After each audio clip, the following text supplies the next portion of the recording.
shared your sorrows, it became public knowledge. The only people he could confide in were his friends.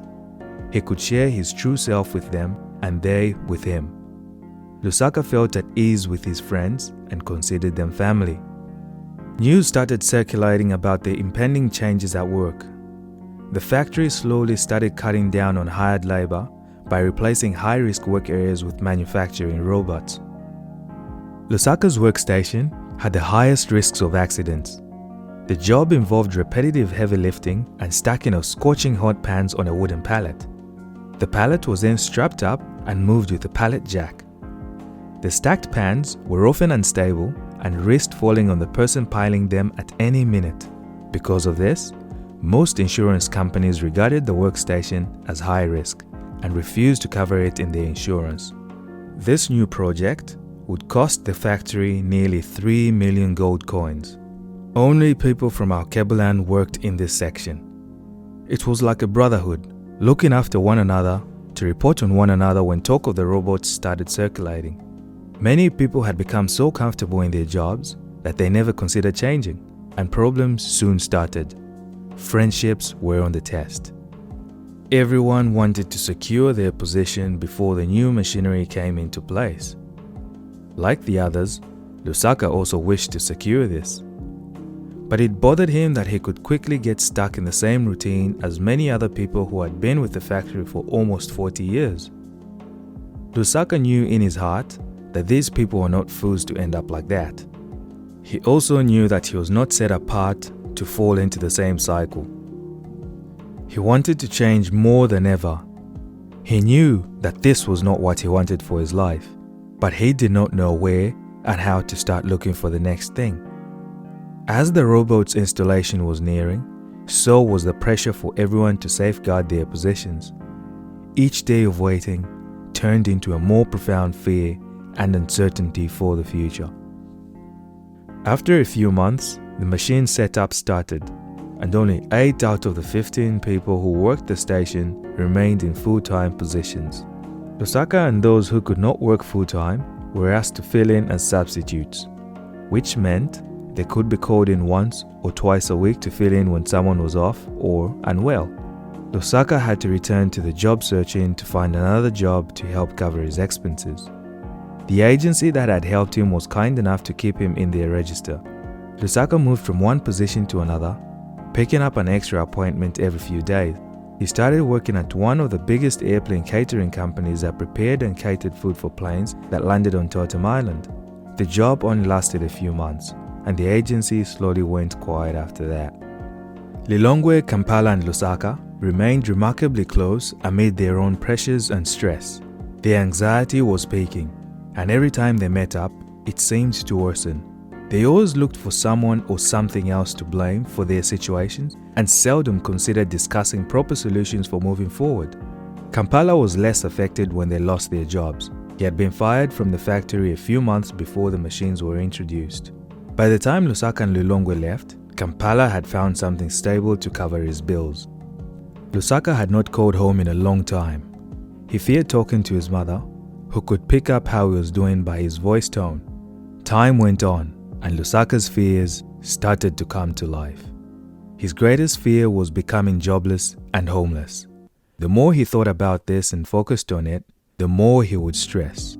Having no job meant there was not enough money to pay his rent, so he packed all his belongings and left.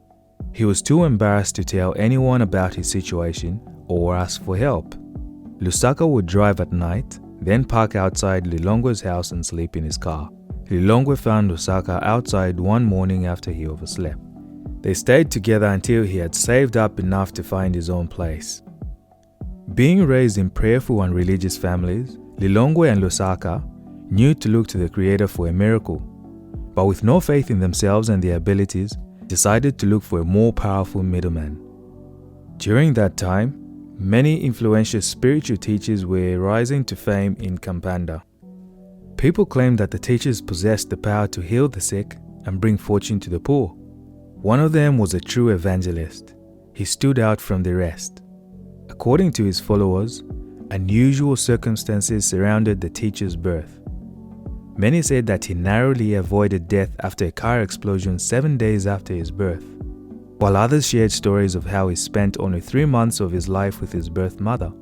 It was also alleged that his birth was prophesied more than 100 years prior. The teacher's followers claimed regular occurrences of divine miracles. Local and international visitors attended weekly Sunday services to receive his blessings and witness divinity firsthand.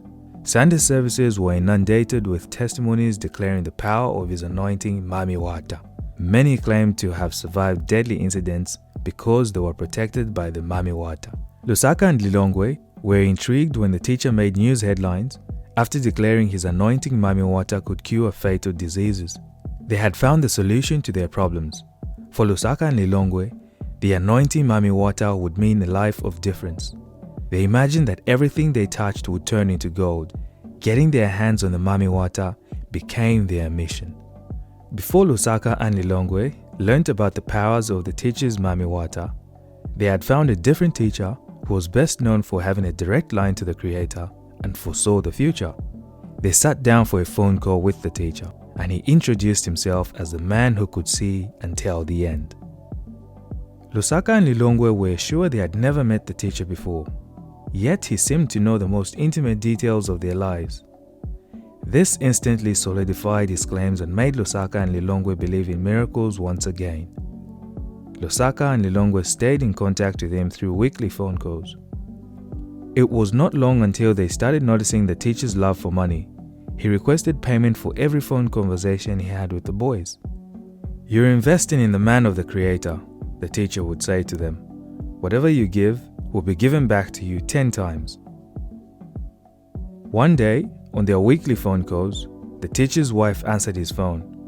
When the boys requested to speak with him, she informed them that he was unavailable. A few weeks later, they received a phone call from the teacher's wife. Her husband had been arrested and held in jail.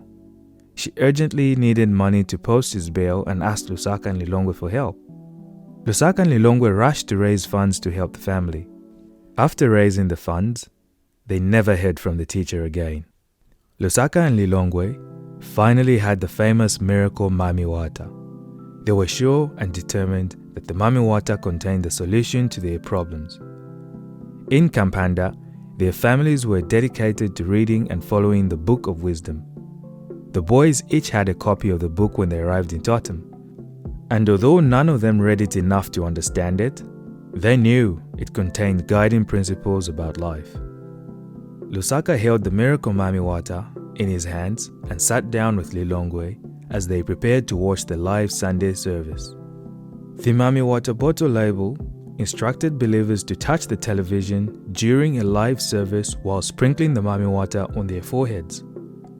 After a few weeks of using the miracle Mami Wata, Lusaka grew impatient.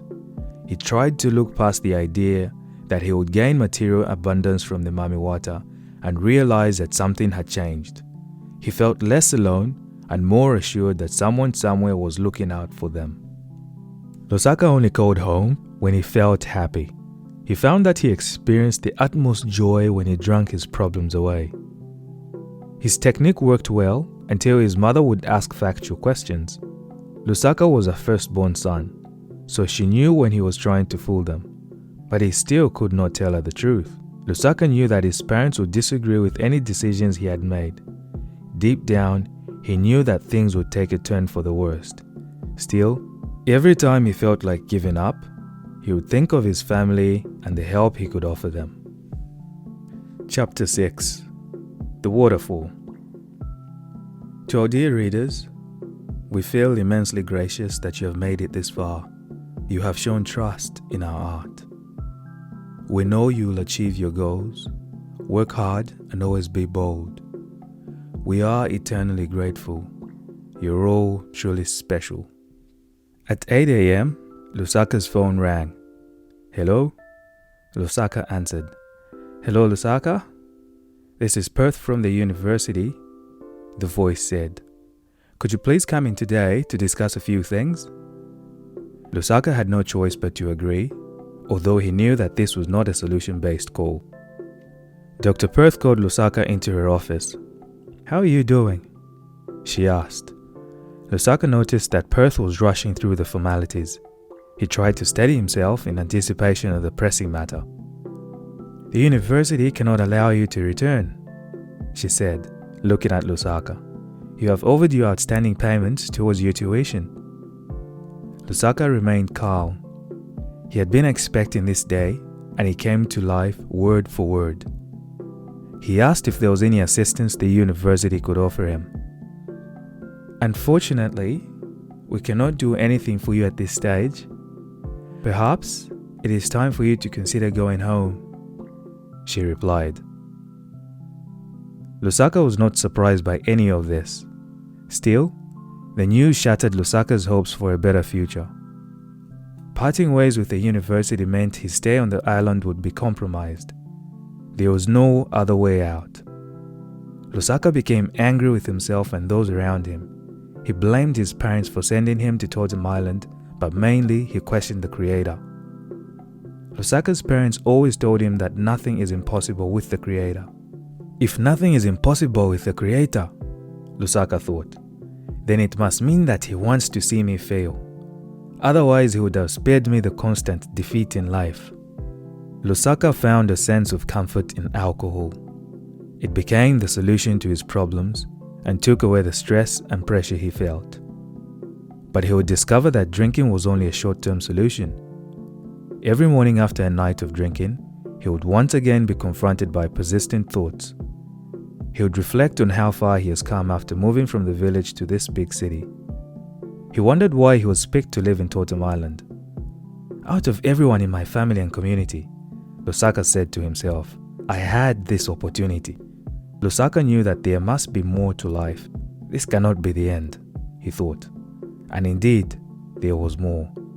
Something was on his side, but he was yet to understand what it was.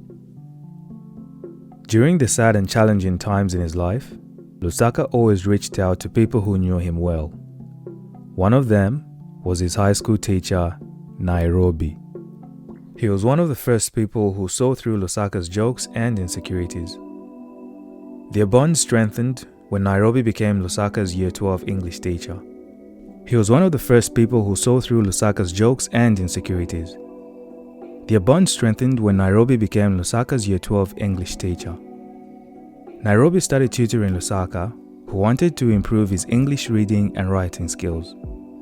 He explained to Lusaka that society operates on the English language.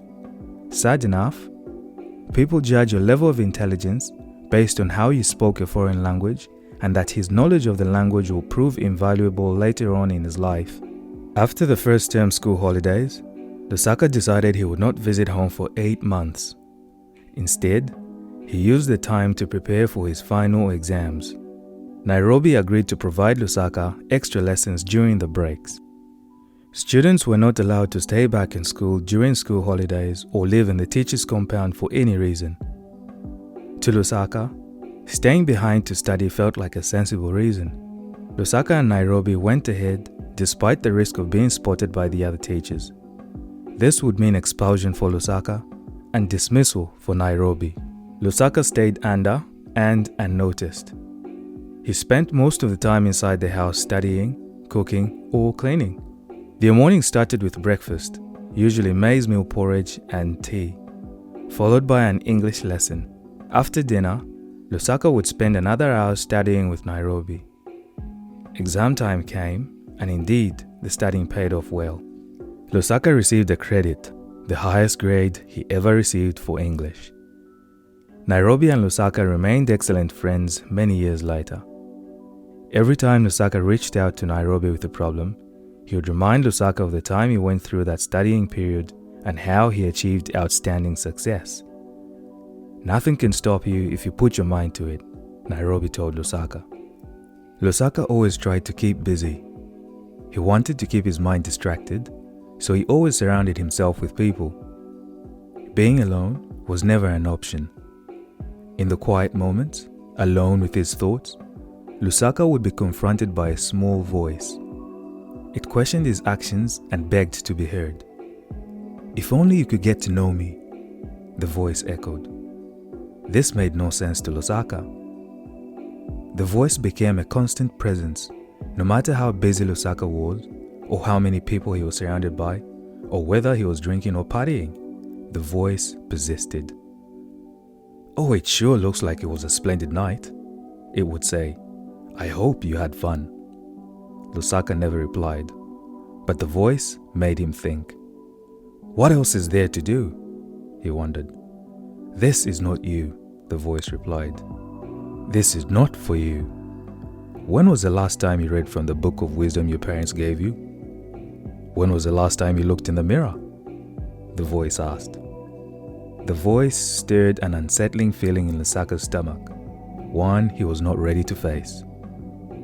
One afternoon, Lusaka and Lilongwe visited a friend and had a few drinks as usual. This had been a tough week for Lusaka, and he had gone 2 days without eating a proper meal. After 10 p.m., Lusaka started feeling weak and decided to head home. His house was only a few minutes away, so he decided to walk. As he ascended a small hill, he felt tiredness in his legs. He reached home and went straight to bed. In deep sleep, Lusaka dreams about returning home. He is walking down a busy stretch of road. He looks around. There are people all about, but not one familiar face in sight. He passes a small child who is selling stones to help his parents buy food at home. Further down, a stream is a shared source of water for people and farm animals. Lusaka turns to see a mother dividing a piece of bread amongst her small children. These scenes become triggers for Lusaka. He wants to see change. He stops outside a museum, but he cannot remember it being there the last time he was in Kampanda. Before him stands a bronze historical statue of a freed slave. He stands with his hands raised above his head in defiance, and broken chains dangling to the ground. The symbolism of succeeding amid struggle resonates with Lusaka. School kids run past him up the steps to the entrance. Being curious, Lusaka follows. The lobby has a modern history exhibition on show, but what Lusaka sees is not history, not the one he was taught. The collection is showcasing detailed information on Kampanda's colonial past, including its independence. Lusaka is overcome with emotion and realizes he has a decision to make. He follows the school kids down a corridor, which leads him to a plain door. He awakes to the sound of hospital machines and voices he has never heard before. A bright light shines in his eyes. He looks around and sees 3 doctors and 4 nurses standing beside his bed. A nurse prepares to take his blood sample. The doctor next to her asks Lusaka whether he knows where he is.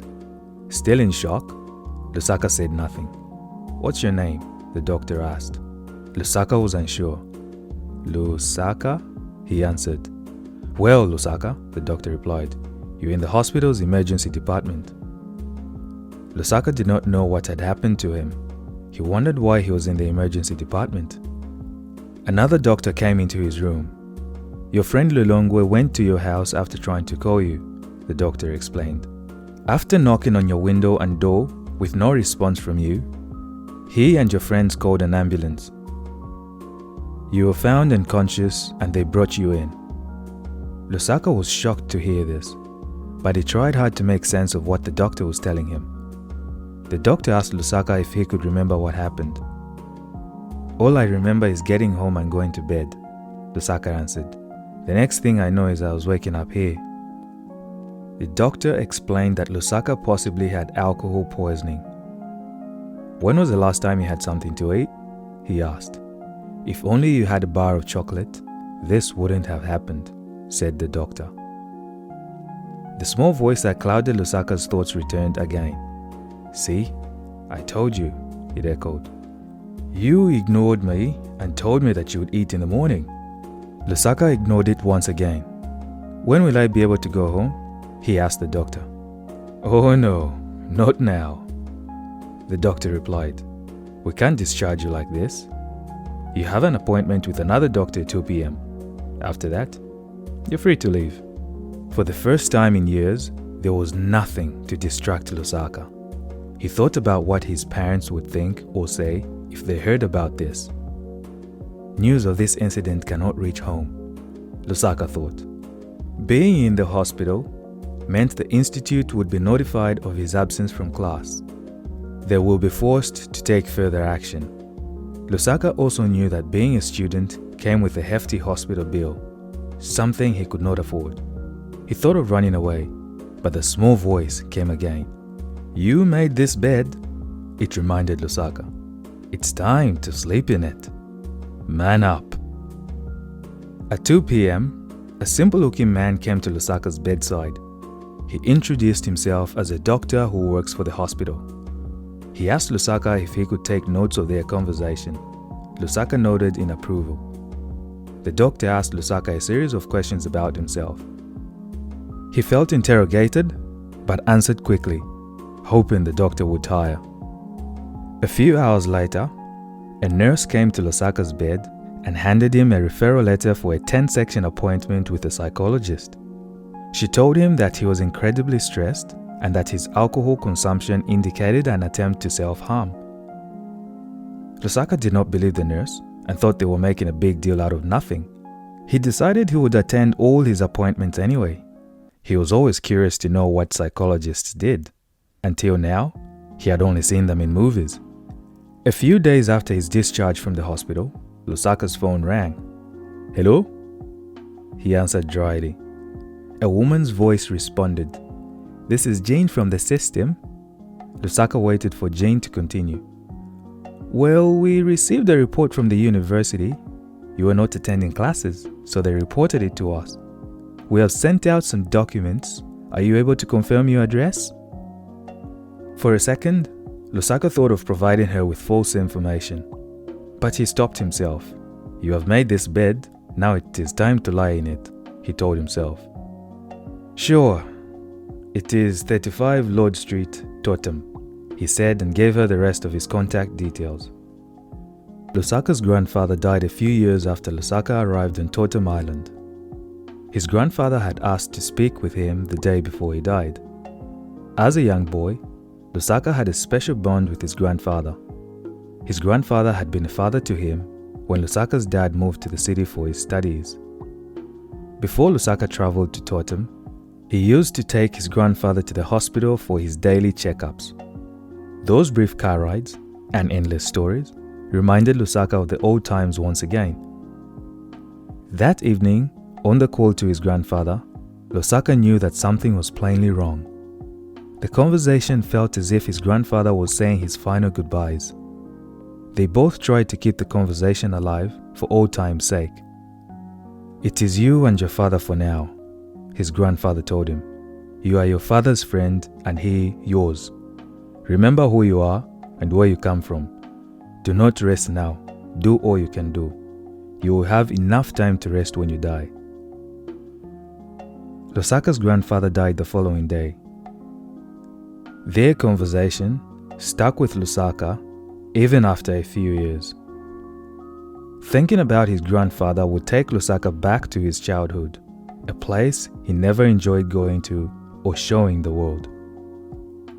One evening, as Lusaka lay in bed, a partial memory came to mind. When his father left for school, Lusaka stayed behind with his mother, who was then pregnant with his sister. Lusaka and his cousin would go into the bush to hunt small animals and collect wood to make charcoal. Charcoal was produced by burning wood in the absence of air. This complex process, known as carbonization, often occurs between 450 to 600 degrees Celsius. At this temperature, several vapors and gases are removed from the wood, and all that remains is charcoal. This solid black substance contains carbon, which produces heat when burnt. In Lusaka's village, charcoal was made in a kiln or by using the earth mound method. The earth mound process involved arranging harvested wood logs and covering the pile with grass and earth before the bush is set on fire. Cutting down trees was a time-consuming task, and the boys would often return home feeling defeated by its enormity. Lusaka and his cousin slowly learned to spend more time sharpening their axes before they started chopping. It took them 1 week to cut down a big tree and dig a charcoal furnace. They would wait patiently for 21 days and yield enough coal to fill 4 bags. The boys sold all 4 bags for 4 gold coins. Lusaka was able to share some money with his mother and keep some for himself. This story brought Lusaka absolute happiness. Whenever he thought of such stories, it always uplifted and inspired him. For a second, he would feel free. He knew that he had come a long way and faced a long road ahead. Lusaka's first appointment with a psychologist had arrived. As he was preparing for the day that morning, Lusaka wondered who and what was waiting for him. He sat outside the doctor's office. "I'm not supposed to be here," he thought, thinking that there had been a mix-up. A few minutes later, a lady came out and called out for him. Lusaka got up from his seat and she motioned him towards her office. "Dr. Hobart," she said, shaking Lusaka's hand. Dr. Hobart was a senior clinical psychologist at the hospital. Her office looked like one of those he had seen in movies. The chairs were comfortable and the environment was inviting and relaxing. Lusaka noted that Dr. Hobart was a kind woman. Still, she asked too many questions, which made him open up more while she listened and took notes. He enjoyed having someone to talk to and listen, though he did not enjoy being asked about his past. Lusaka's focus was a present and how-to. The consultations continued for another 5 months. By the 9th meeting, Lusaka realized that Dr. Hobart was the first person he opened up to, even more than his own family. Lusaka voiced his opinion to the doctor about his focus. She would soon encourage him to talk about the issues he faced with the system and how it operated. They realized that he needed to confront his fears. First, Lusaka had to go to the systems office and inquire about the document they said they would send. He put on a brave face, but inside he was terrified and thought it might be his last day on Totem Island. "Number 138, the teller machine announced. "Please proceed to counter 3. Lusaka approached the man sitting behind a tall desk. "Hello, how can I help?" the man asked. Lusaka explained why he was there. The man asked for identification and Lusaka handed it over. He looked at his computer screen and back at Lusaka. "How come you're still here?" he asked. "You were supposed to leave Totem Island 7 months ago." Lusaka remembered the phone call he received after the hospital visit and explained that he had not received any communication from the system. The man double-checked Lusaka's details and said that the mail had been sent to 85 Lord Street, Totem Island. "That was not correct. 85, Lusaka asked. "My address is 35. The man said that the records showed 85, so if Lusaka could prove that it was wrong, he could apply to appeal the decision. "I will also check the phone conversation recording where you provided your details to see if it matches what you have said," the man told Lusaka. The following week, Lusaka presented the evidence for his case. He made sure to take all the letters containing his name and address. After a week, the system found it was them who had made a mistake. Lusaka was thankful that he had not lied when they asked for his address. The system still wanted him to receive the maximum punishment within 14 days. But Lusaka still had one more option. He could appeal and present his case before a judge decided if he could stay in the system or be expelled forever. Lusaka was excited for the opportunity to fight his fight like an antelope fighting a lion before its death. He wondered whether he could win without representation. The talk of a representative was out of the question. He could only afford a lawyer for 3 hours, even after selling his car. The only people who knew about this were Dr. Hobart, Lilongwe, and Kampala. If there was any help Lusaka needed, it would only come from them and nowhere else. After a few months, Lusaka received a phone call to present his case with a date and time. He felt very much prepared for the appeal. He could not decide whether to ask for help from Dr. Hobart and her colleagues at the hospital, trying by all means not to involve them in this entire process. But the small voice came to him once again. It said, "Nothing happens for no reason. What if you never went to the hospital? What would have happened today?" Slowly, Lusaka came to understand that the voice was not trying to hurt him. He decided to go against his fears and reach out to the doctors. They got back immediately and gladly agreed to help him. Dr. Hobart wrote a letter that would change Lusaka's case for the better. And for the first time, he realized everything that happened was for his own good. Lusaka presents as a responsible young man who believes that being the eldest and firstborn in his family, the family's honor depends on him returning to Kampanda with a qualification that could generate income for his family so they would be self-sufficient again. He is desperate to return to his studies. In endeavoring to resolve his situation, he has sought appropriate scholarships to apply to get his desired qualifications. I strongly support Lusaka's application. He is presented to me as a very conscientious and hardworking young man. He possesses the determination to overcome adversity by relying on his own proactive initiatives. I believe these qualities will also be reflected in his future endeavors. I feel Lusaka's motivation, dedication, and determination to succeed would lead him to excel as a student and make him an asset to any institution that supported him. I would be pleased to answer any questions you may have. The hearing day arrived. Lusaka felt at peace with any outcome, imagining the best but prepared for the worst. He asked Lilongwe to accompany him. Lilongwe talked the whole way as they traveled to court, trying to cheer his friend up. Lusaka's mind was fixed on the verdict of the hearing. He tried to think about the questions the judge asked and wondered if the judge would be a parent or not and whether they are in a good mood. Lusaka asked himself, what if the judge did not like people from Alkebulan? Lilongwe was still continuing the conversation. You know what's funny about life, he said, is that we can't have answers to everything. This brought Lusaka back to the present. For a moment, Lusaka could not find the words to explain to Lilongwe what had just happened. Lusaka knew that Lilongwe was right. But how did he know when to say the right thing at the exact time I was thinking about it? They arrived at the hearing location and went to the offices on the 6th floor of one of the tall buildings Lusaka saw the first time he came to Totem. They were pointed to a room where they sat and waited for the judge.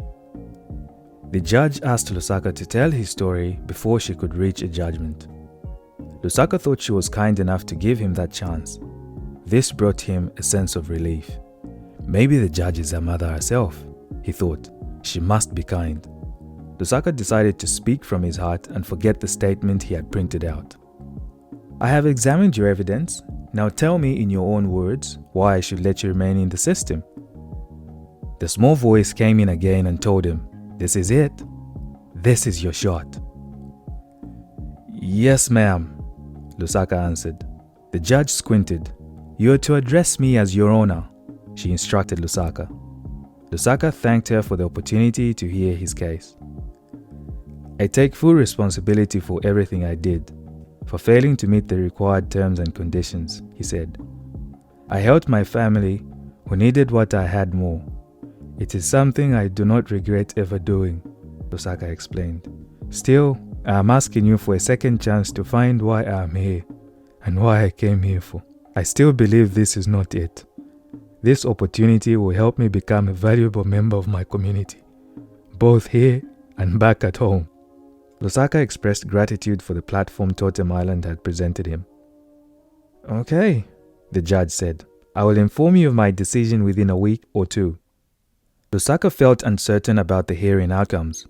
He tried to read the judge's facial expressions, but saw nothing. Her words were short and to the point, which left Lusaka and Lilongwe confused about the outcome. To Lusaka's surprise, he received a call from the appeal court after 3 days, notifying him that the judge had let him back into the system. This meant a lot to him. He had to make it worth it. This was his last chance to get some answers to his questions and fix his mistakes. Chapter 7. The Budding. True friends always say, work hard, then rest. Your art is your life. Marry it.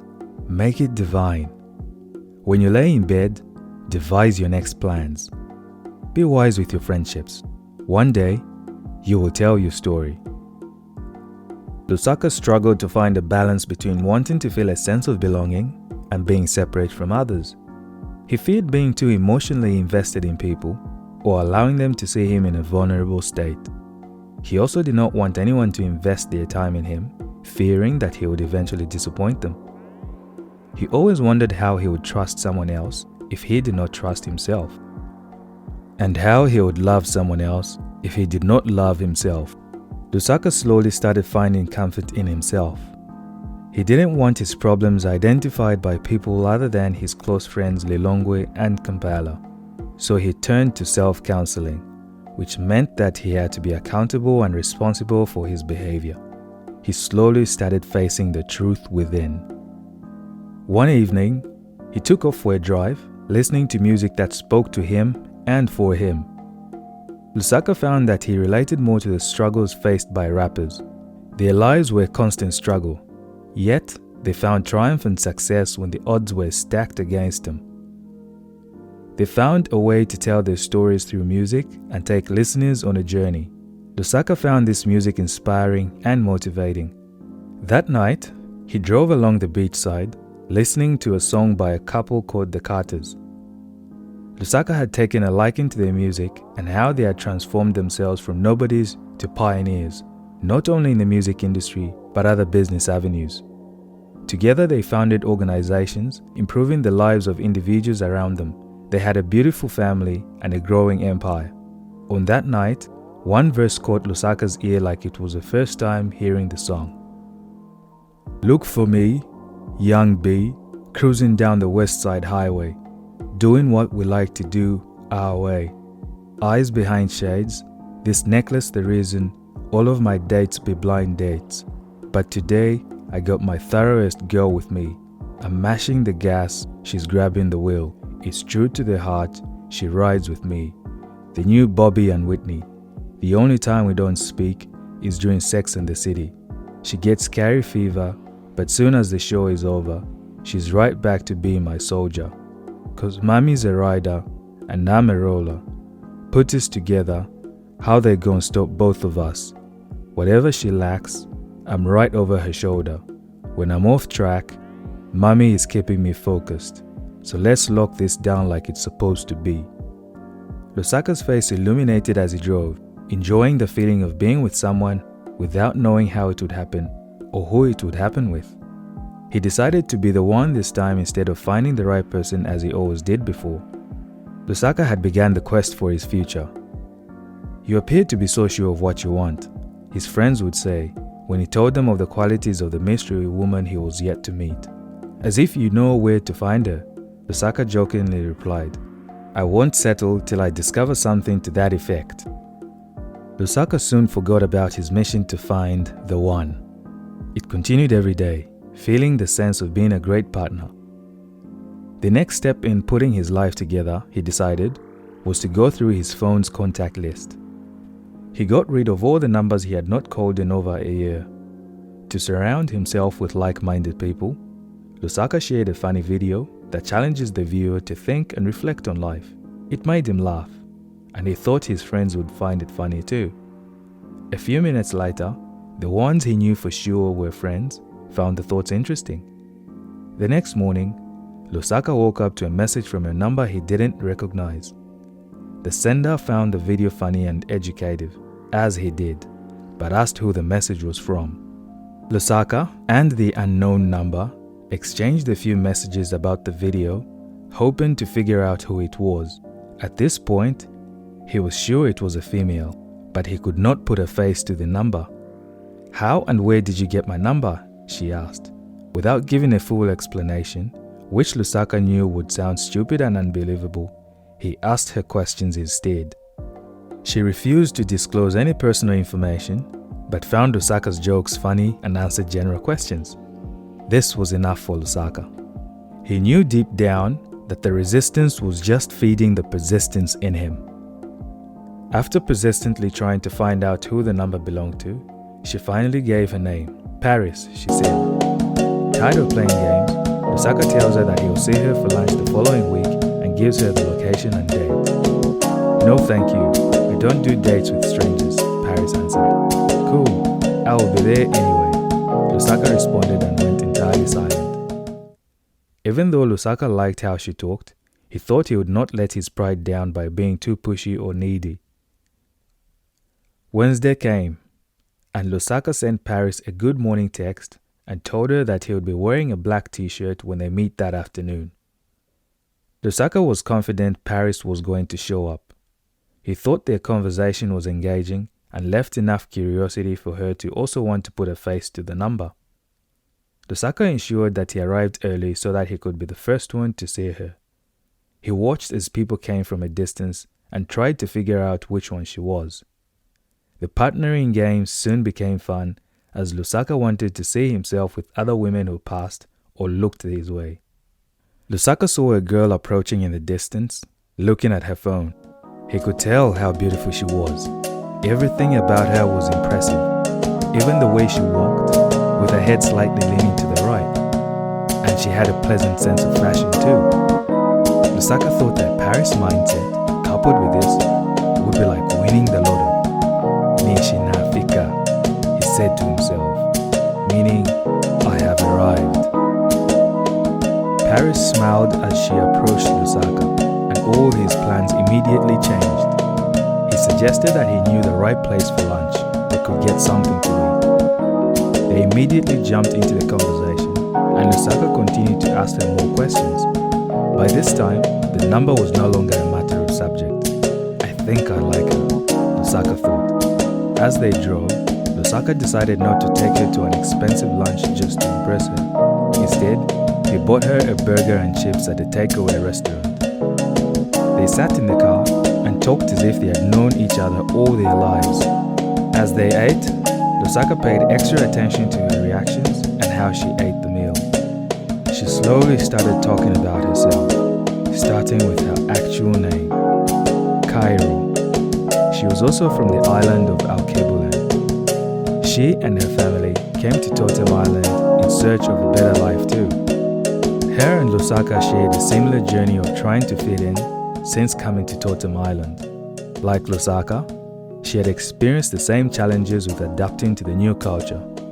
She also longed to fit in and feel accepted, and had also encountered detours in her journey. Listening to Cairo's story and journey revealed more to Lusaka than she thought. He paid close attention to what she was not saying, her dissatisfaction with how things were, and her willingness to learn and grow. As Cairo talked about her family in Totem Island, she mentioned where her uncle worked. It was a factory. In a second, everything made sense. Her uncle was a casual the agency had sent to the factory. He had sold Lusaka a phone at some point, which made sense of how Lusaka got her number. With the person Cairo turned out to be, Lusaka was conflicted to share that truth right there and end everything. Instead, he thought he should find more proof that did not exist. The more time Lusaka and Cairo spent, the more Lusaka would spot the qualities he had long looked for. Lusaka enjoyed spending time with Cairo. It was a safe place to get away from everything and just enjoy the moment. There was no judgment, only freedom to be oneself. As much as Lusaka liked to ask questions and listen to Cairo talk, he still shared as little as he could about himself. This quickly became a problem. She would get upset and ask why he was always testing her, trying to find a fault. Still, in Lusaka's mind, he knew that his life was about to take another turn. There would be many mountains to climb, so he wanted to make sure she could withstand the coming storm. But this always left Lusaka with a question. Can you yourself withstand the storm? I think I have someone I need to introduce you to. I know you'll find him interesting, my spiritual mentor. His name is Freetown, and he's also from Alkebulan, Cairo told Lusaka. The fact that he was from Alkebulan got Lusaka's interest.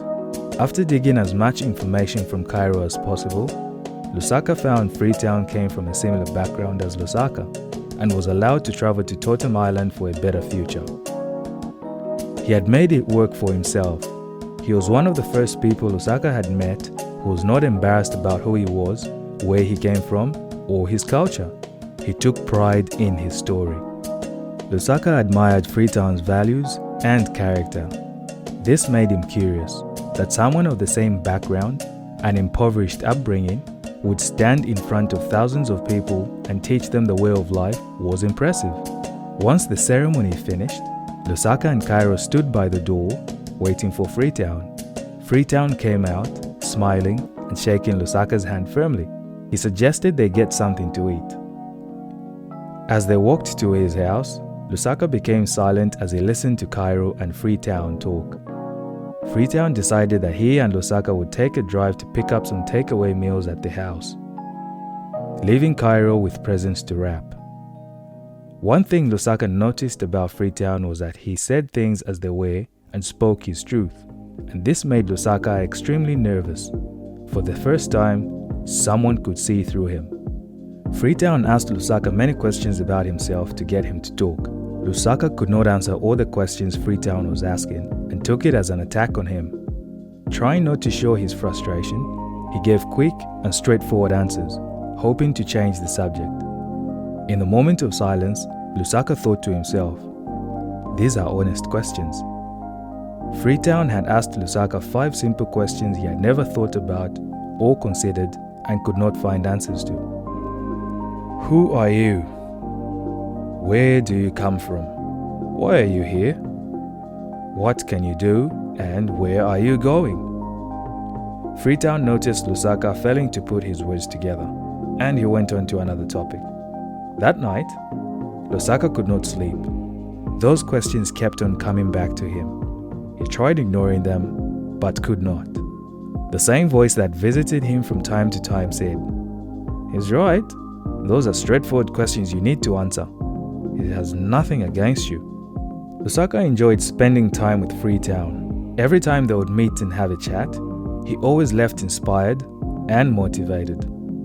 As this went on, they got to know each other better and started building trust between them.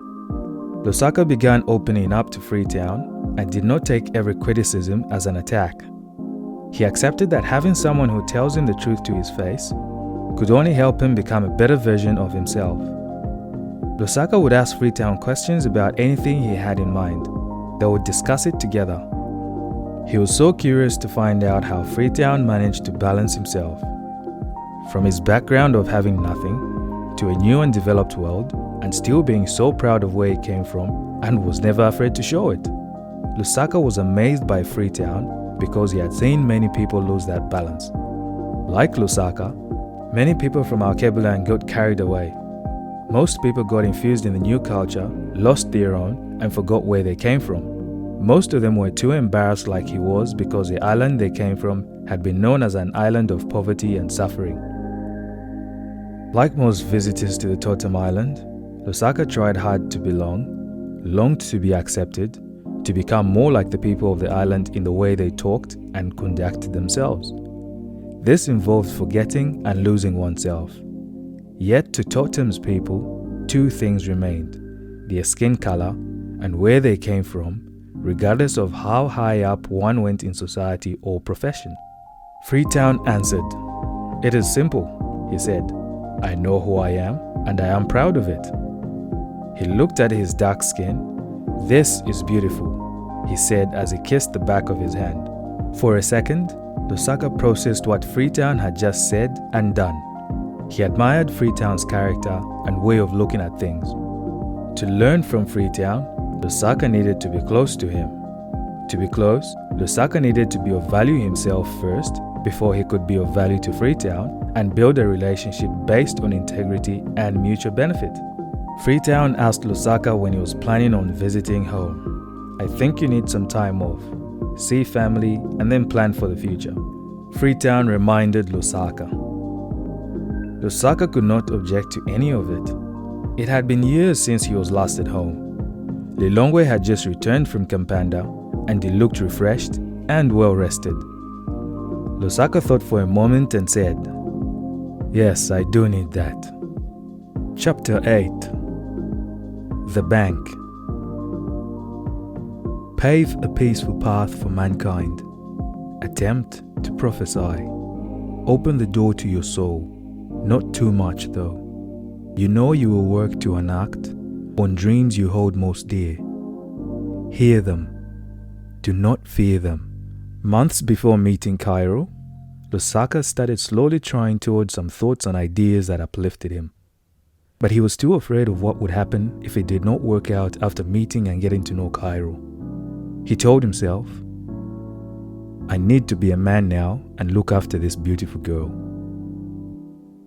One evening, He gathered the courage to share with her his plans. He was planning on starting a small business to raise some money since jobs were becoming slow. To his surprise, she smiled with only one question: "How can I help?" At first, Lusaka was not sure if she was making fun of him. He could not agree that someone could believe in him, for he too had little faith in himself. He never took himself seriously, and neither did his friends. They saw him as a dreamer. This was also part of his doing. He was still using jokes to cover up his own insecurities. Lusaka's plan was to start his own business by finding something that could generate money quickly. So he invested 400 gold coins into developing and selling web page business names. The shorter the name, the more it paid. Some words had previously sold for more than 50 million gold coins. Lusaka came up with 200 names and ideas. He only had to sell a few, and his life would change for the better. 4 months went by, and the business had not made a single sale. Lusaka's money had finished. Seeing how excited Cairo was about the project, he could not deliver the disappointing news and kept it to himself. Cairo soon noticed the look on Lusaka's face whenever she asked how the business was faring. Hence, she never asked about it again. Lusaka felt embarrassed and disappointed, but he could not stop without trying one last time. There was nothing else for him to do. At least this time, he was slowly coming to terms with the situation. He noticed that life had pushed him to the edge of the cliff, and there were only two outcomes. Either he falls or learns to fly. Lusaka put together an advertisement requesting work. "No job is too big or too small. Any job will do," the ad read. Days went by, but nothing turned up. He then thought of trying something different with the ad. This time, he made sure to include his hard-working man from Alkebulan, willing to do any job. A few days later, Lusaka received a call from a guy named Sterling. He had a hard labor job for Lusaka to complete in a few days. Lusaka agreed without question. He anxiously kept his phone in his hands at all times. Nothing happened all morning. So Lusaka decided to call Sterling. Sterling told him that he had to travel out of town with family and be back in 4 days. 4 days? No way, that's too long, Lusaka thought. In fear of Sterling changing his mind, Lusaka told him that he would like to view the site to plan for the job. "That sounds like a great idea," Sterling agreed. Lusaka headed out to the construction site the following morning. He started off the job with one thing in mind: to make as much of a good impression as possible, so that by the time Sterling was returning, they would be discussing the prospect of another job. Lusaka only had 10 gold coins to his name, enough for 1 day's worth of fuel and a 2-liter bottle of frozen mamiwata. The site consisted of 5 two-story units with a car park and storage rooms. The units were being built behind another house, which made access for dumping trucks and deliveries hard. Bricks, cement, sand, and other construction materials were scattered all across the ground floors of each unit. Looking at the task ahead, Lusaka knew that it would not be a quick job. He came to wonder if it would be done after doing as much as he could that day. The job required a wheelbarrow and shovel. All the leftover construction materials had to be swept into piles for the bobcat to pick up and move into a truck. Having assessed the magnitude of the job, Lusaka asked Lilongwe for help. They worked 12-hour shifts for 2 days, both knowing what the job meant. On the final day, Lusaka and Lilongwe spent time cleaning off the last few parts of the site and leveling out the sand. Sterling had called Lusaka that morning, as he could not make it to the site because he had meetings to attend the whole day, but would meet up with them the following day. Lusaka and Lilongwe would later on learn that Sterling was a construction company supervisor developing residential and commercial buildings. They were ecstatic. At least now, they would have enough time to complete the job and hopefully be offered more job opportunities.